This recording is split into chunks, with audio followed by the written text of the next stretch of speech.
Moikka! Tervetuloa Satutädin perjantain perinnelorutteluun. Ja mulla on täällä mukana kiikeriharakka. Moi! Ja tänään me loruttelemme harakkahuttua keittää. Harakkahuttua keittää, hännällänsä hämmentää.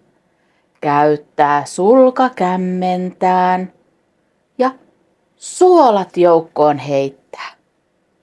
Hyppää kivelle, hyppää kannolle ja lentää suuriin puihin. Hups vaan, kupperis keikkaa ja puurot toisten suihin. Kiitos!